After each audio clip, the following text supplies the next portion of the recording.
Thank you so much for your patience.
Your patience as well.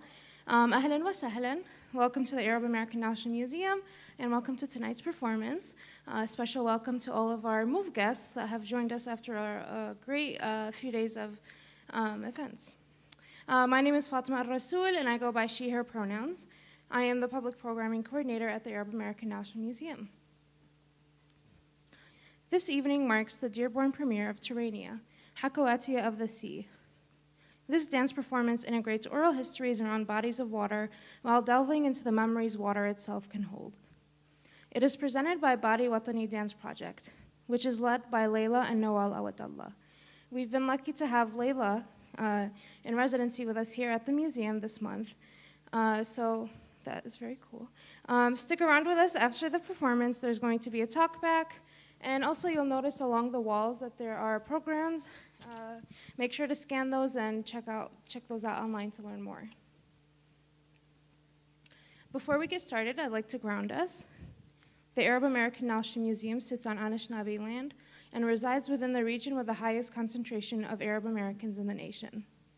We also acknowledge our neighboring city, Detroit, as Anishinaabe territory and other indigenous peoples' land, and as being the largest majority Black city in the nation with a long legacy of African diasporic contributions.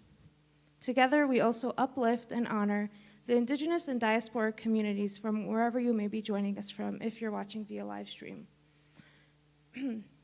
I'd also like to read our anti-oppression statement, just to ensure that this is a safe place for everybody.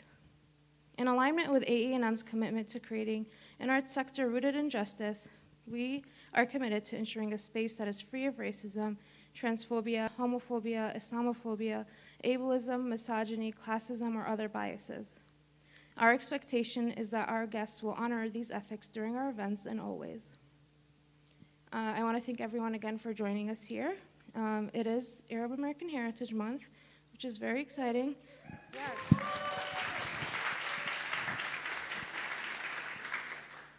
We're always celebrating Arab American heritage at the museum. And you can join us in doing that all year by becoming a member and joining us at events such as these. Check out our website to become a member or to learn more about upcoming programs. That's arabamericanmuseum.org. Thank you to the National Performance Network, General Motors, and the Mellon Foundation for their support of this great work. Yeah, sure. And I've been talking long enough. You've been waiting long enough. Without further ado, please welcome Badi Watani Dance Project. Thank you, everyone.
في يوم من الأيام بيوم من الأيام موتو temple fa a very very long time very ago very long time ago, long before أقدم من cars, السيارات trains والقطارات and airplanes, والطيارات long أقدم before من man اختراع made الإنسان territories and borders, للحدود when the والمناطق land flowed لما like كانت water الأرض that wait still تتكرج like air, مثل المي when the sun وكانت and the تنقل moon الهواء made الساكن music for celestial bodies to dance. The earth shook and gravity hesitated. هاي القصة قصة ستة هي خبرتني إياها Just like their nonas and nanas, abuelas and jajas and yayas told them from من الذاكرة memories المحكية spoken عبر الجذور across roots, همهمات whispered ركبت through على leaves, الريح rippled هزهزت in على waves, الموج and وخطفتها seized by الأحجار igneous البركانية rock. When the sun and the moon made music for celestial bodies to dance, the earth shook When the earth shook, magma gushed and rivers rushed. Mountains raised and blizzards raged. Tornadoes twirled and cyclones whirled. When the earth shook, gravity hesitated. Gravity hesitated and slipped 3 times, giving birth to 3 spirits. The sun shimmied and the moon shimmered when it first happened. The trade wind that brought millions of dust plumes from the Sahrawi lands to nurture the fluid body of the Atlantic dizzied and lost its way, taking a wild river of sands to the northeast, where it collided with the Sirocco and sultry mist of the Mediterranean, bringing Daji into being. خلقت داجي The first spirit, جنية the spirit of breath, جنية النفس carried the memories of the تحمل whistling ذاكرة wind. سفير الريح.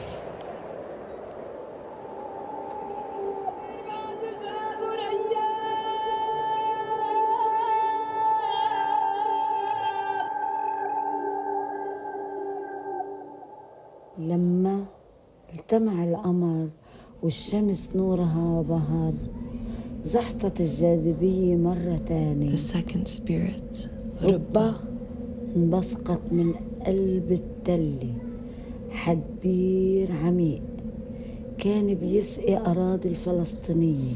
as she crawled through the dirt, an infant, her soil skin sprouted and her body began to grow, make roots, and stand. Nourished by the rain from the water of the well, she matured into abundant landscapes of zaytun, hamut, zubair, za'atar, akub, meramiya. When her soil skin began to dry and wrinkle, she would bend back into the hillside to be born again. هيدي جنية الحياة الأحياء وكانت تحمل ذاكرة الأرض.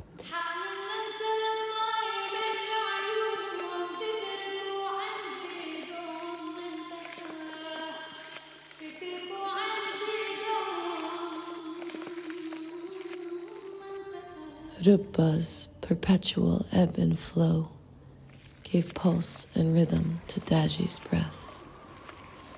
And from above, Daji fell into a quiet love. ومع مرور الوقت صار الإحياء أصعب وأصعب لربا.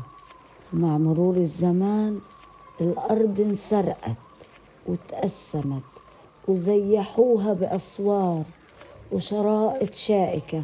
الجذور يلي كان فيها تمتد لآخر الدنيا كانت تعطي ربا قوة حركة. امتنعت عن الحركة وبلشوا يربطوها ويمنعوها تعطي بذورها. Without the ability to germinate and flourish, she began to wilt, wither, and lose her way.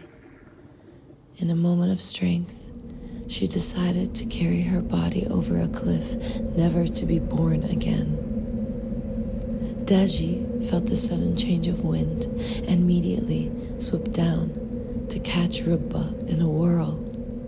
She carried her high, so very high. For the first time, Rubba saw the entirety of her being. For the first time, she met the azure body that glistened like her olive oil and longed for a no longer home. For the first time, she saw the sea from above. Wrapped in the sultry warmth of the nourishing wind, Rubba fell into Daji's quiet love. They entangled their beings and shot up higher and higher until they broke the atmosphere. Stunned and startled, the sun and moon flashed and flickered so vigorously that gravity slipped again for the very last time. And there, in dark obscurity, Rabba and Daji birthed a child of land, sky, earth, and wind that quietly plummeted into the raging waves of the White Sea, where islands floated in the sky. طيار حملها على عمق المحيط وهيك غطت على أخطبوط عملاق سماها Terranea, the third spirit.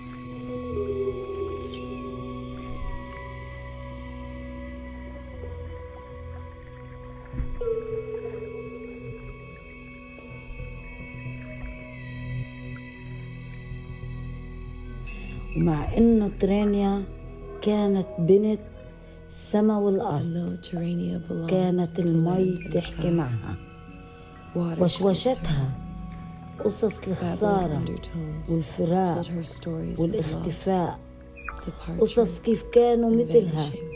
هي علقانين Stories بالمواج of how, like her, بالمواج الهايجة they were caught in the والبحر raging العالي waves, والطيار carried by the currents حملهم into the unknown لعقر depths المحيط she too محل ما هي inhabited. عايشة Like her, مثلها they lost the scent of land. ضيعوا ريحة الأرض Like her, ومثلها they would never return above.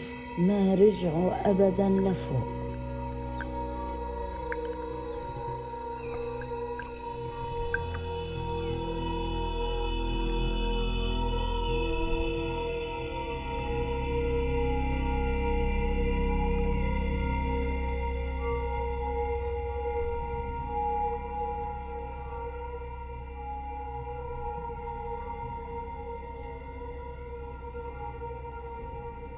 And so, she gathered these voices and held them, offering refuge in her cradled arms.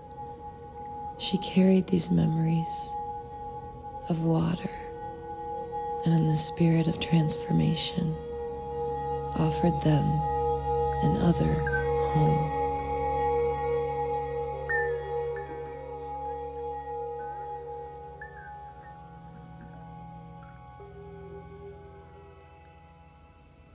They say that when the Arancharosa moon eclipses the sun and renders the sea obscure, that you can hear the undrowned. الهوى المالح بيحمل نفسهن المقطوع على مواج بكل هدوء.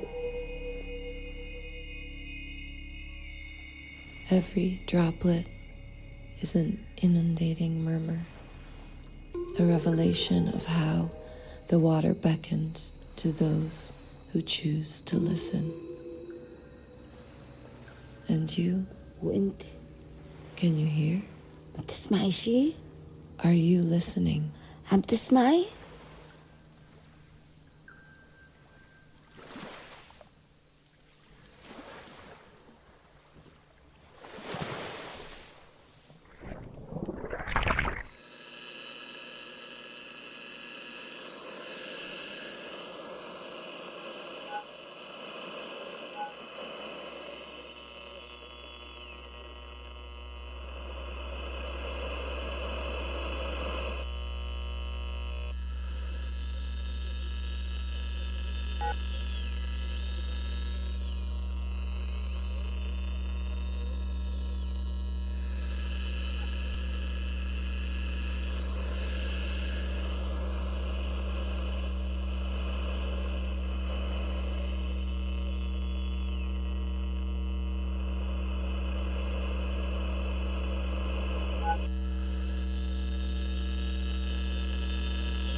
They say that when the Arancharosa moon eclipses the sun and renders the sea obscure, that you can hear the undrowned. الهوى المالح عم يحمي النفس المقطوع على الموج بكل هدوء. Of waves. Every droplet is an inundating murmur. the revelation of how the water beckons to those who choose to listen. And you, انت can you hear? عم تسمعي شي؟ Are you listening? عم تسمعي؟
feeling? Thank you so much for bringing that here. Can we give it up one more time for this incredible...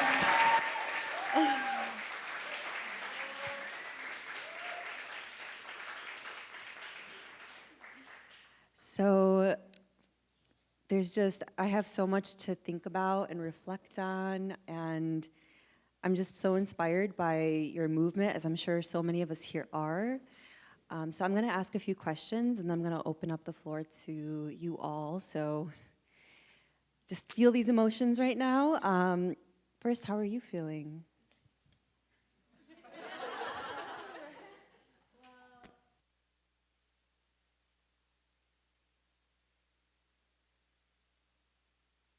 Hello? Oh.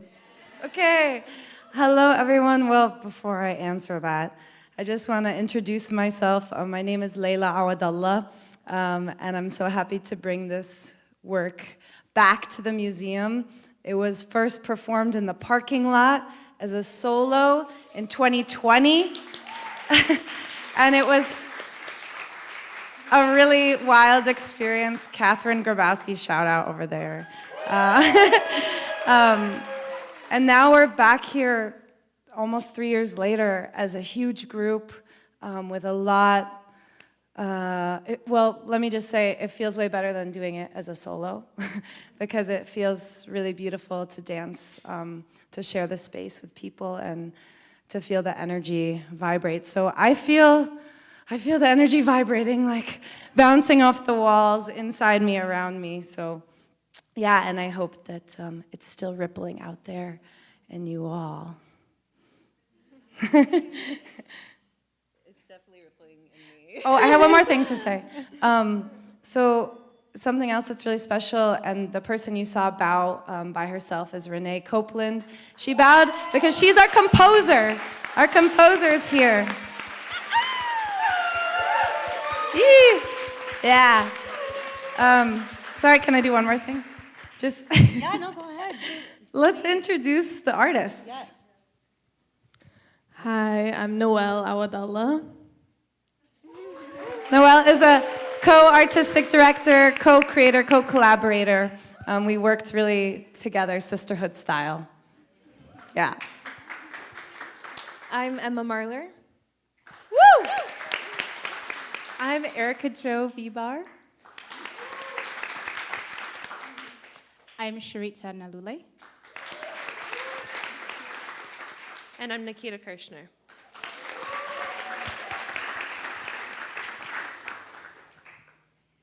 Well, you were all so incredible, and just thank you for being here with us and for sharing that with us. So first, I would like to ask.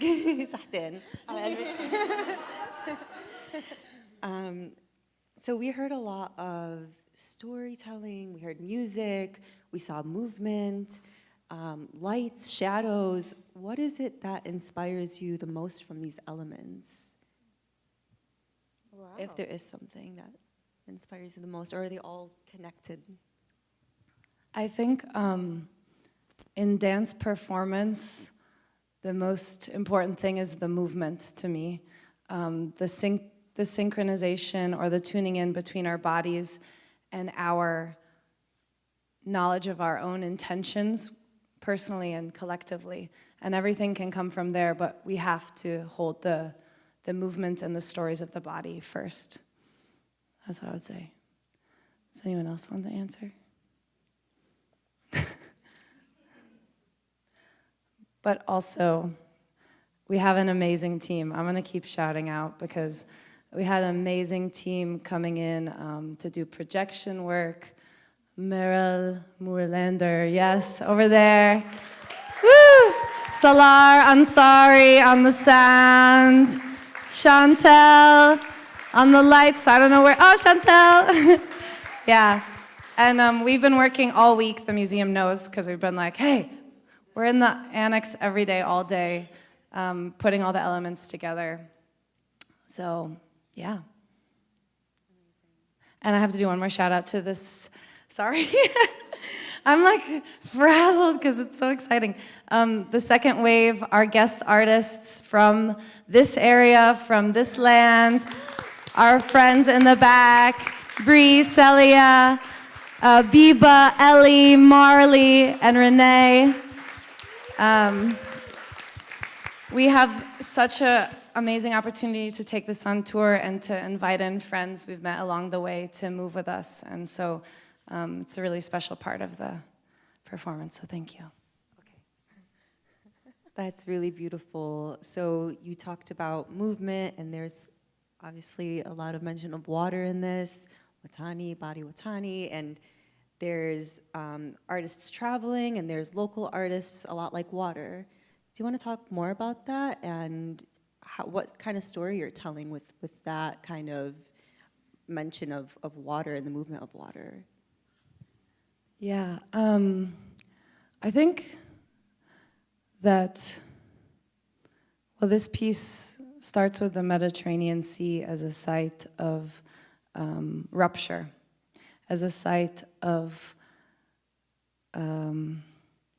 where, I mean, I see the sea as a site of loss, and it just was weighing me down so much because I love that water and I love the proximity that I've had to that water in this life and in ancestral lives. And so it made me very sad to see the water as such a sorrowful place. So, and think about all the connections that have happened in that water. And at the same time, like, all the absurd lines drawn on the water. So it all started there, and then we just started to realize throughout the piece that, like, water is our teacher, water is life, water, the lakes inform this, everybody, we talk about our water bodies, and we're like, okay, what does my water body know, and what does yours know? And so it's grown from there to be, a site where we can tap into so many emotions and stories. And I mean, we all have a relationship to it. So I don't know, and someone else talk now. Water bodies, I know you got some. I think one thing we talked about yesterday about inviting local artists in is that within the story of the work, we are kind of drowning of sorts near the end of our journey, and but with the intention that actually we find a new home at the bottom of the ocean, and that there's life beyond that. And so by bringing artists that live in this home or close to this home, they can kind of dig from that experience too and greet us in a place, because tour, we were also talking about sometimes tour is so amazing, but it can sometimes feel really lonely or disconnected if you're not really like making deep relationships. And so the second wave offers us an opportunity to get to know place via people and waters via people and connections.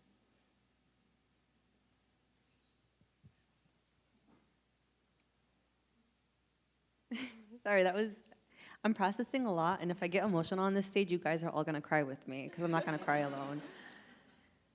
So one part of the piece that I caught on to that really just affected me in all sorts of senses was when the music changed from being kind of traditional Arabic music. I saw you all so happy, your expressions were happy, your footsteps were light, and then as soon as that buzzing came, there was just this fear in your faces. There was this expression of despair. Was that your intention? Like what I'm there was just, it was a story that I was trying to tell myself in my head, and I was like, this is really deep, and I want to learn more about where that story comes from. I think an interesting thing about dance performance is that you can feel a lot without words. So part of me is like, I don't know if I should tell you anything, because it has a visceral response in the body. But I think but then I'm like, but I do want to share that it really comes from, well, we call it debke exhaustion. And it's like, because we're taking this celebratory dance and this beautiful, joyful moment, And then we walk out of the room where the music's blasting and the world goes silent. And you know, like when you leave a room and it's loud and it's musical and suddenly the music's gone. And the feeling in your body when something very joyful falls very quickly. That stomach drop moment. And so that was a really hard thing to figure out in the music and the body. And it took a long time to be like, what does it mean to be abrupt? To have an abrupt rupture in your own body that you weren't even ready for. And it comes on slowly, but it really like fills you. So yeah, that's a moment of break before we have to just like fall into each other and rest.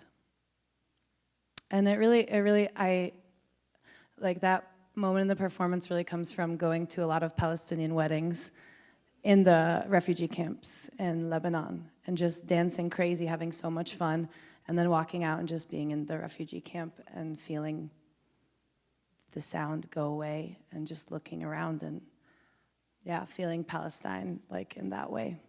So, yeah. Do you want to talk more about your, I'm sorry, it looks like What? you wanted to say something. No, what were you gonna say? Do you want to talk more about that experience at the refugee camps and how it's continued to inspire your work, or how it's made you kind of look at your work differently? I'll tell my favorite story.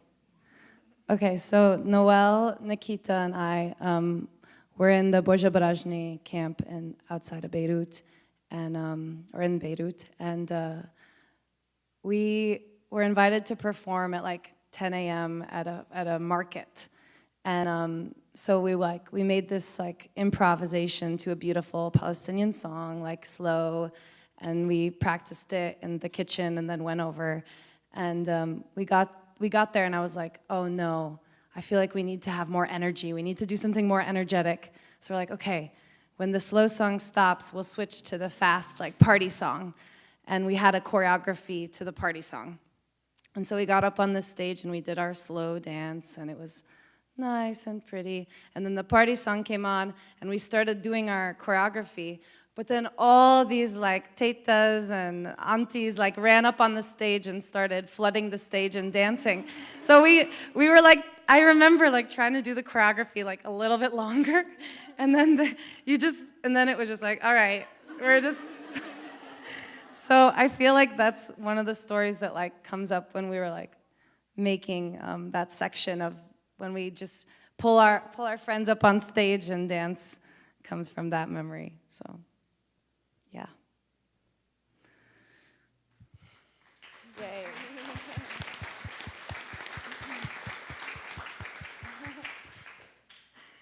Well, I think we should start taking some questions from the crowd.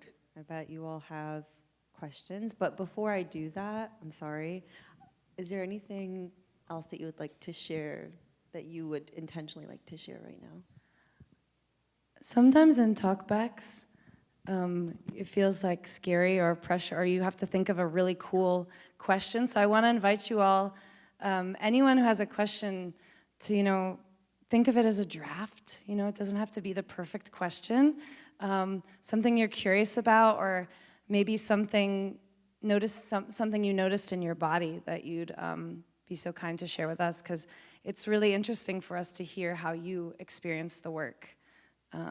So yeah, that's all. Yeah. Have this hand in the front, and then Noor. Sada's coming to you with a mic.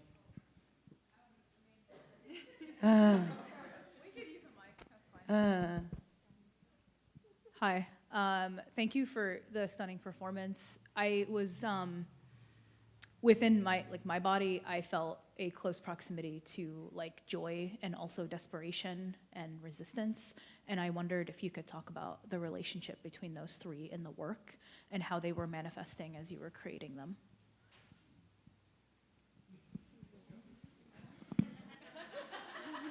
Okay, we have different sister energy. Well, joy, desperation, and resistance. I'm curious if they can all exist in at one moment. Yeah. That's the question. Yeah. Yeah. Yeah, some people say like, oh yeah, you try to put a lot of ideas into 1 hour. And I say, well, they all exist at one. How do I do them at the same time? Like, how do we hold them all? In this work, you know, and not all dances have to do that, but this is the question, was how do we feel all of it at once, and how do they talk to each other in our bodies?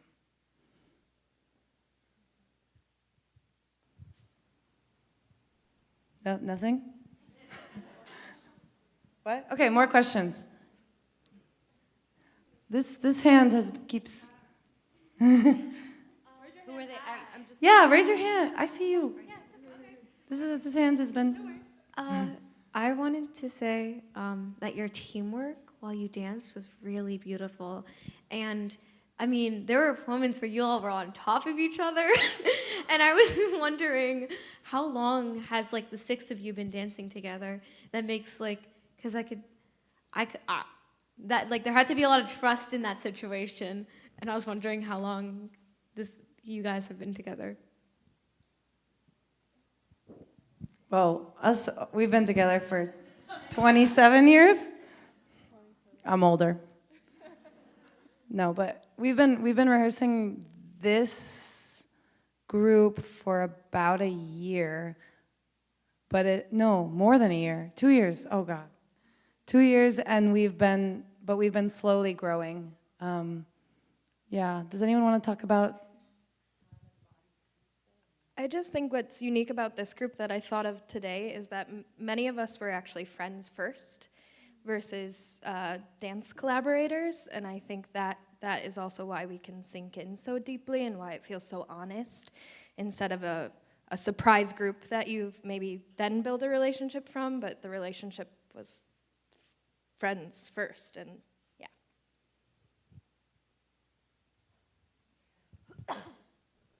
Yeah, I feel very protective over these people. Like, I don't want them to ever get hurt. I don't want them to fall off the stage. Like, it's kind of scary up here. But we've all, yeah, as Emma said, we've all connected at different points in our lives, and we're all based in Minnesota, and a lot of us have spent many years there. So that really informs, and we've had a lot of the same teachers there and the same influences that have really influenced the way that we carry movement in our bodies and different ways of knowing. Yeah.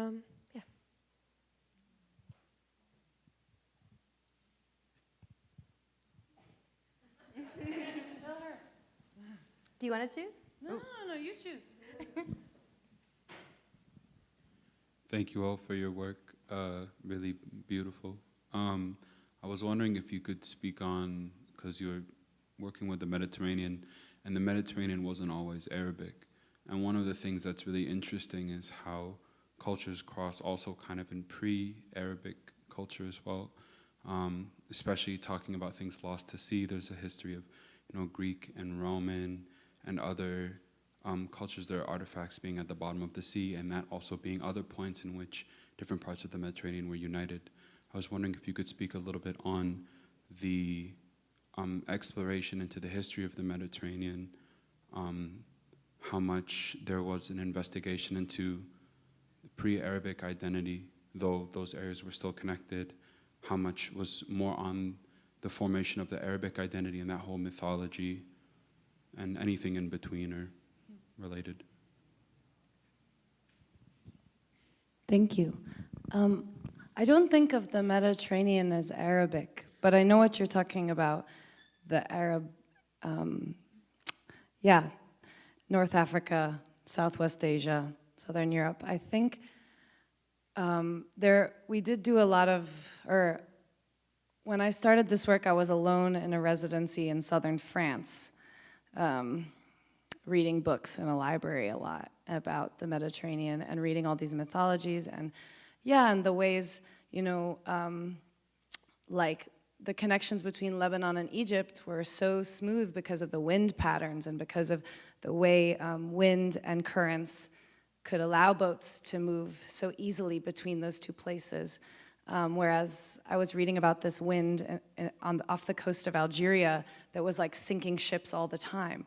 And so like they were like saying, you know, oh, Algeria's connection was different because everybody was sinking out off the coast. So there are all these different stories about environment and about history, and that's all there. And there, you know, it's an interesting place because now that we've designed borders and even like named continents, you know, Europe, Asia, Africa, all circle that water. And so for me, it was thinking about, you know, well, I got like really into it one night and I was writing like the people of the Mediterranean Sea. Like what would, if people identified with the Mediterranean Sea more than their land, would they, you know, allow movement? Would people move more freely and would, I mean, it's just like a daydream, but also not, because the mythology asks, you know, like when the land flowed like water. So I think it is thinking about times when there was less definition of place. Not that that isn't beautiful, to celebrate the knowledge and the knowing of a name of a place and a language and a history, and not to say that the Mediterranean, the people are not experiencing the same histories and they're not on equal land either in many ways, but there is something familiar about being near the sea that that it came from there. There's more to say, but yeah, that's enough. Yeah.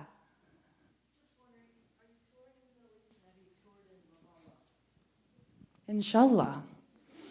No, I would love to tour this to Ramallah. Let's send that magic. Yeah.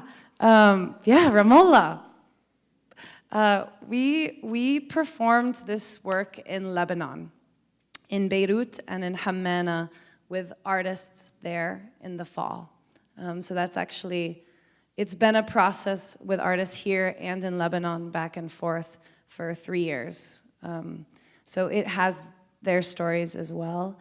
And I would like it to go to Palestine, yeah, that would be great. Inshallah. Dean.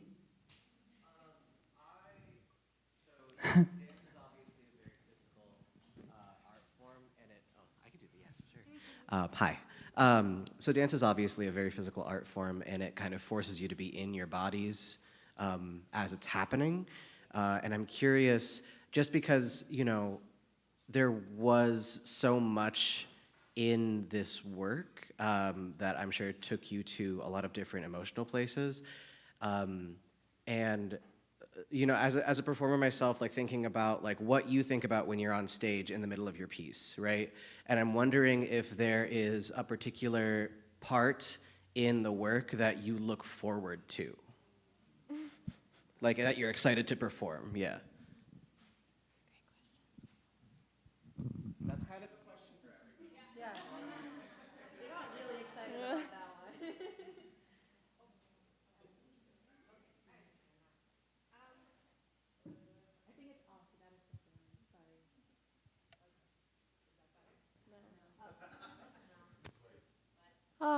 Okay.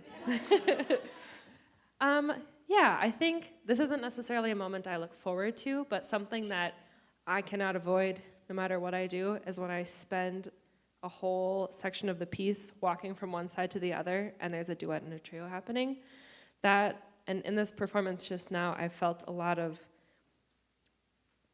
difficulty in figuring out, do I want to open myself up to a very specific memory I have that I always carry with me in this piece, and that is when we went to Lebanon last summer, we were in the mountains, and my family was from the mountains there, and it's really painful to think about it now and like have that longing, as a lot of people in diaspora do.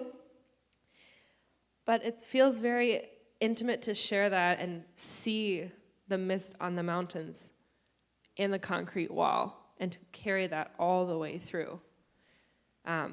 That feels like a very intense moment for me, and I try not to cry because I feel like that would look very corny to be crying as I walk across the stage. But yeah, I think that feels like a very lonely moment for me, and that is I feel like the most raw time for me in the whole piece.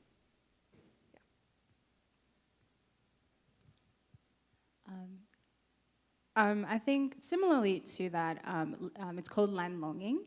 And for me personally, I think of a very uprooted tree that becomes, a rooted tree that comes uprooted within time. And it never truly goes back to the same way it was before. And as somebody who's an immigrant, so for me, that piece, that section is very meaningful, because also I'm reminded of my home in Uganda, where, sort of a very in-betweenness.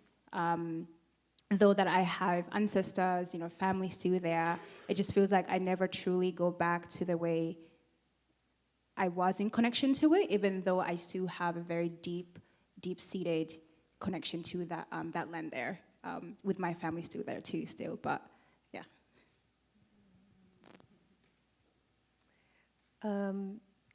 I also enjoy land longing. Yeah, specifically talking about the part I look forward to, yeah, which is the trio and the duet and Nikita walking across. Yeah, and for me, I'm a mixed person and have diasporic lineages, and land connection is just so potent and powerful, like visiting my motherlands and my homelands, and also being born in Mni Sota Makoce and having deep connection to that land and like feeling and hearing that land. But I do feel a sense in my own body and spirit sometimes of just joy and longing at the same time for these places and plants and culture, and they all live inside of me, and also like at moments feel like they disappear. But that moment for me is like becoming the land, and then at the end I find Nikita, and that was a part particularly that I enjoyed tonight. I feel like it gets richer every time we do it, but I feel like like this idea of like land as ancestor, and also like land within us, like land within our ancestors, and just kind of the interplay of those two pieces happening at the same time. Yeah, and it just like completes the moment for me. So yeah, it feels really deep and rich, and thank you all for witnessing.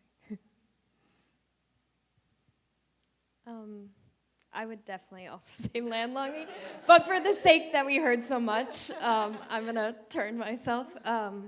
There's a moment that I don't know if we have as much of a name for it as we have for other sections, but the projection screen comes back on, and it's after we've done Debka exhaustion, and it just feels like a different timeline. Like it feels so true to still the story, but a alternative timeline that is just like a blip in the matrix or something. Like it just feels different. It feels both like a memory and a glimpse of a future that could be. And it feels, it's so much richness in a really short amount of time. It feels really cleansing and healing to have be with the water and the rocks. And then it's one of the biggest heartbreaks of the whole show as well. And yeah, feels like a preemptive goodbye or a practice of saying goodbye if you had to say goodbye. And it just, yeah, it's a really rich moment that also we didn't get to rehearse a ton in our process, and so it just always feels so fresh and so new in performance.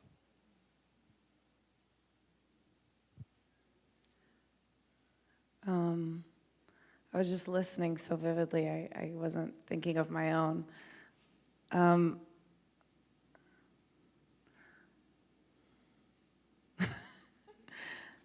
don't know. I think I'm not gonna say a specific moment, but as a performer, I'm just like, be present, be present. Don't think about anything, be present.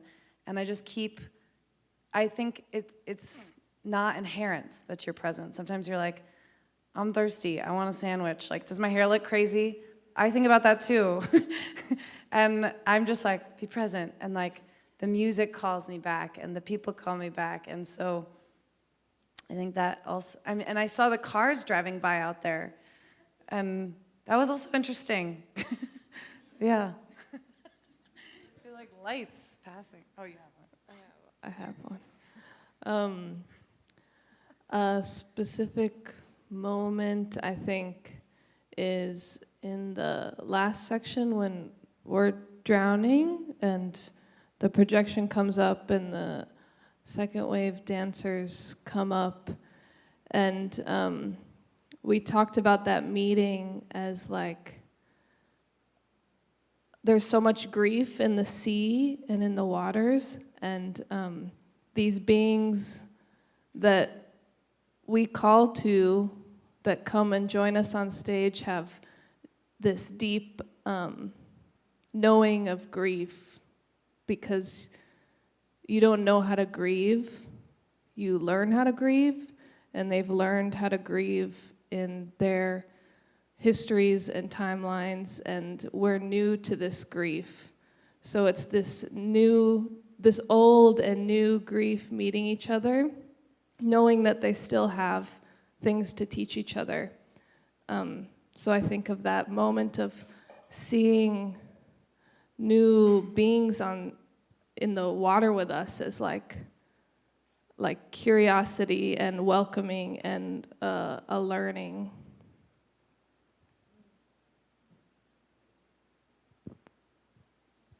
Thank you all for sharing those feelings with us. And thank you all for your incredible questions. We're going to take one more. So, any final question? Make sure it's worth it. One more. No.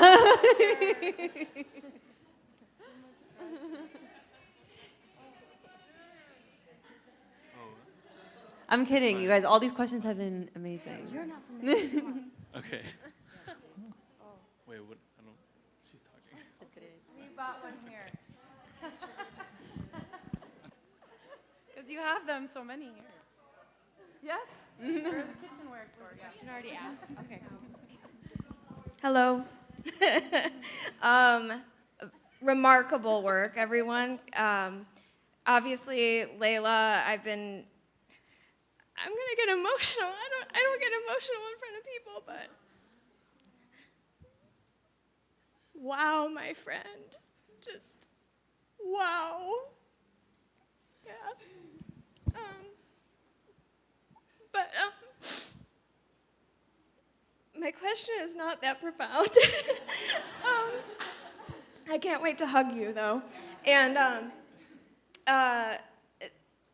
in 2020, the performance, of course, was so different, and I knew it was going to morph like into something very different. But there was one section that really surprised me, and that was kind of that very sort of like long, jarring section with a lot of jarring movement and bright light and static sound. But like the first section of that, I was really surprised by that section. And I think it was the same section, but I'm wondering about what was going on when you were thinking about that, like conceptualizing that section. And also this gesture of like offering that each of you did. That was something that like really I had theories about, but I was wondering if there was like any particular reason why that gesture of offering was so present, like one by one by one by one by one. And I love you.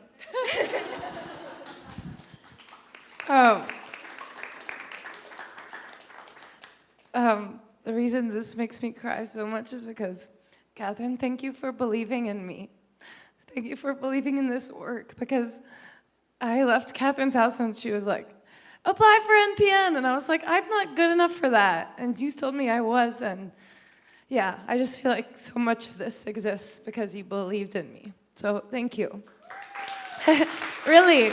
And yeah. It's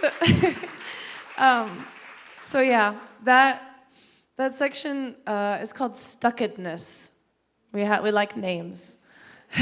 Stuckedness, the first time I went to Palestine, I wanted to examine, I went also with the intention to examine the occupation as a choreography, actually, which is, yeah, which is, because it's all spatial, it's all movement, it's all bodies. So I keep coming back to this question of choreography in the occupation and what it means for bodies to be held in this design and what that does to the body. And so for us, that section, for me, that section is built from the analysis of the blocked body, and that brings us to very different stories, like in us and in, you know, how it came to be. But this gesture, we call it the passport line. But a friend of mine said it felt like food rations. It felt like you know, it's like when someone makes you stand in a line and belittles your humanity. It's like feels like that. And even in our line, like different things happen to different people in the line. So yeah, stuckedness is a scary piece, and I think that's also why everyone loves land longing, is because it comes right after, and it actually soothes our whole body. Like, we actually calm down the whole rest of the piece. We're like healing from that. So yeah. So thank you. Wow, we really brought the water. Oh my God.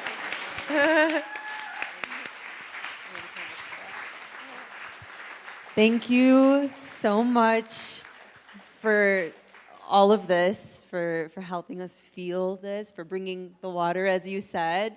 And thank you all for coming out here tonight. Thank you, Zaza. Thank you to everybody at the museum. Thank you for having us. Arab American National Museum. Mwah. And Zaza.